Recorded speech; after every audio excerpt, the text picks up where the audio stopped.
I'm getting there, yeah. I'm just freezing.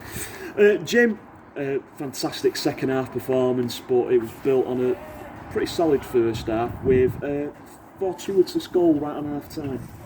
Fortuitous for us?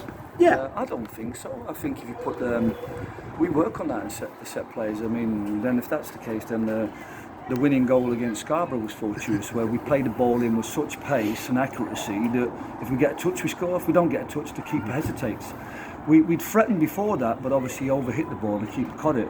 But I wanted Liam Tong to take it again and be consistent. And again, that's where I always bang on about fouls, but an assist from Pratty to win it by doing the right thing, secure the ball, take the player on, win this, and then that quality goes in. But if Brad doesn't stretch his neck to try and score from that, the keeper follows the ball. But so it's not really fortuitous, because what we always do is put balls in that we feel 3/4 of the goal is going to be on the cross. In this particular case, the whole of the goal was on the cross. But they're easier. Them type of crosses are easier to score from and harder to defend. So, and I think on reflection, I thought it was the least we deserved from the first half. We had other chances. Maybe never really worked the keeper, but we had some brilliant opportunities where there was a last-ditch tackle or something was deflected over the bar, and we had ones that were headers that went wide. But we had those moments in the first half, like we've seen, where we gave away possession and opportunities and poor fouls, and we could have been 1-0, 2-0 down, and it would have been a long journey back because of the way they set up. But that goal, just on the stroke of half time, was a huge tonic for us.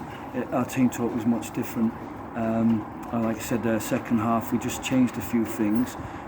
But it isn't always about the tactics or what the manager does. It's about how the players apply themselves. And there were some huge performances today, even if they're not looking like world beaters. The effort and the energy and the stuff that they're doing out there is making a difference in terms of where the ball ends up and where the opportunities we create. And great credit to Liam Tong for both goals, but he had a huge job in that 10 role, because he's like I used to have an expression for Tommy Rowe at Stop. We used to call him Tommy Two Men, but this is Tongy Two Men. He's like a 9.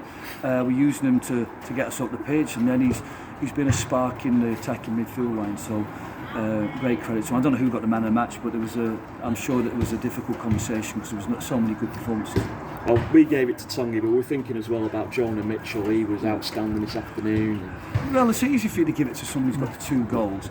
But I thought that, again, when you play that system, there's a lot of work on your 9 to work between 2 centre-halves, and a lot of work for your 10 to work between 2 holding midfielders. And I thought they did that side of it well, not just in possession, but also out of possession. Because they didn't really play much. They were quite straight-line football. It was only very late on that they tried to switch it, which I had to make a couple of tactical changes. But credit to both of them. But I thought Jonah, you can see why I've been patiently waiting for him to get back up to speed. 30 minutes, 45 minutes, he was a threat against Warrington, but felt tired. I felt he'll feel so much better after this performance, because he's getting somewhere near where the Jonah that excites people, and it's very unfortunate he didn't get himself a chance. There was a great opportunity when Pratty broke it, if he squared it. There was another one that I think another low cross. So some of my principles and my identity is starting to rub off on the players, but I thought those 2 players in particular were huge, ably assisted by so many other players that sort of made it look like a really good overall team performance. There were whispers up here before about, that could be a turning point in the season, that this result today, but it can only become a turning point if you take what's happened today and carry it on into next week against Gainsborough and further on against Nantwich as well, yeah. I understand. This is where there's an element of trust in the consistency of what we do. When we played Scarborough, I thought that we caught them by surprise with Tongy and Pratty had an unbelievable day. But the qualities of the team paid off that day, and perhaps being in a lead and having such a strong lead gave the team the energy they needed to go on and win that game. Whereas in other games, I thought if it hadn't been for the send-off, I thought we could have got something from Warrington. Buxton's always a tough ask. They're a team flying high, and they're a cut above this level at the moment. So we've been creeping towards that. As I said to people, if you look at our situation, when I first came in, we had 2 great league wins in 3 at Nantwich and Stafford. But eventually the injuries cost us, people departing cost us, and we ended up playing, and this is no respect to kids, but we end up playing people perhaps who don't have that staying power for this level. They did really well and we competed, but we were always a little bit short as a team. And then obviously we had a nice positive result against Glossop, and we took that into that confidence into the Scarborough game, and we felt that was a turning point. But I think this game was different in the sense we've played a team that's won the last 6. We've been, for the first time, we've been behind and come back, not just to get points but to win. So all of them are huge positives. Because when I first came into the club, I talked about, I was a bit concerned because although we'd beaten the bottom team, Grantham, and beaten FC United with 10 men, as the game wore on, you could see the opposition creep back into the game. So my major worry was 3 things. The team definitely had qualities in terms of front foot and the way they could attack, the pace of attack, the quality in 1v1 situations. But I was worried about the overall fitness of the players, the depth of squad, maybe to keep the consistency of the 11 high, and also the mentality when they went behind or conceded or things weren't going their way. And I think that we've worked really hard as staff and as a group of players and people to change that. I think they've worked extremely hard. I think Nick's done a great job in the strength and fitness department. The lads worked really, really hard in training this week, and I think the fitness was there. The intensity was there. I thought the subs that came on strengthened us. The depth of squad we have now is far better. And the mentality, it can't be questioned after the way that they dug deep, got back into the game and went on to win it. Is there an element then that it's kind of like you've been doing a pre-season during the season? Not really. Yeah, of course. I mean, but football's not about the pre-season. The pre-season you can get a lot of work done and you can get your shape and your formation. So when you come in mid-season, it is difficult to get across your philosophies. And most importantly, it's probably difficult to understand what the group's capable of, what they're about, what their strengths are. Because you can't come in and impose your own game on them. You have to look at what you've got and manage, for me, like the centre of the 3 circles, which is your principles, their qualities, and what works at this level. And I think we're finding that now. We're kind of working together as management and players to get the best out of them and play to them. And they're trying to add the bits that I think can make a huge difference.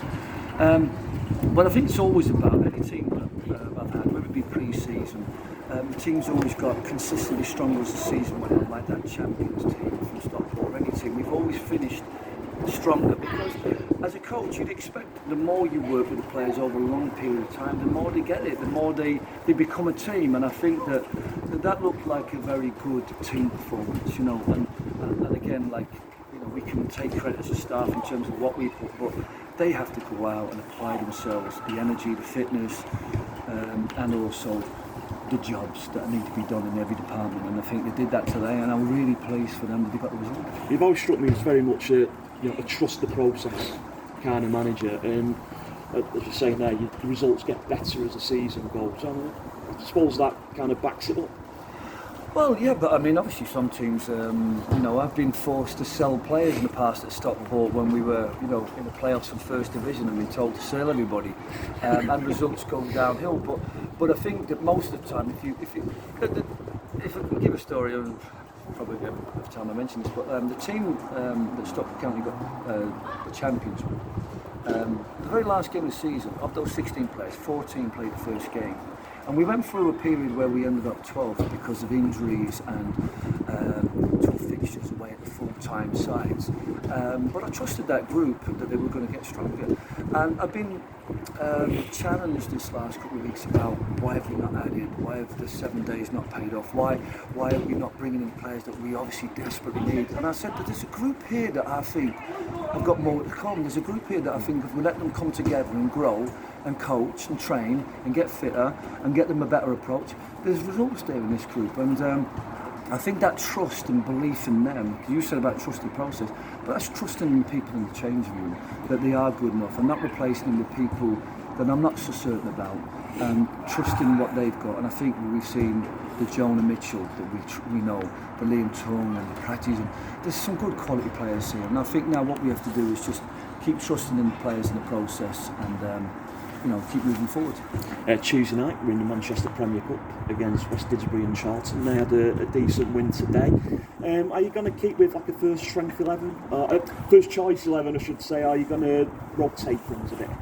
Well, we did a across it, but I think we had no choice because of the depth. Now we do have a little bit of choice, and I think if we did make a few changes, then possibly we won't be weakening it, because we've got players like Jason Akutu could be easily playing. You know, Harry Ditchfield's been brilliant for us. So we've got Kieran Summers coming back, and so we you know, as soon as I got in, my physio saying he needs a rest, and he needs more minutes, and I said, well, we want to win the game. We want to give a good account of ourselves. You know. Yeah, I think the club wants us to play a strong side. I want to continue the process, and I think the lads who have the shirt want to play. But there is an opportunity for us, maybe for those that are feeling fatigued, like an Ed, that we can make a few changes. But yeah, they're top of the league. They're doing great. They're a team that looks a cut above that level. But what we have to do now is show that we're a team that's 2 or 3 divisions higher than them, and you know, if we put in the same application today, then we can become confident of getting a reasonable result. But it won't be an easy game on their patch. And finally,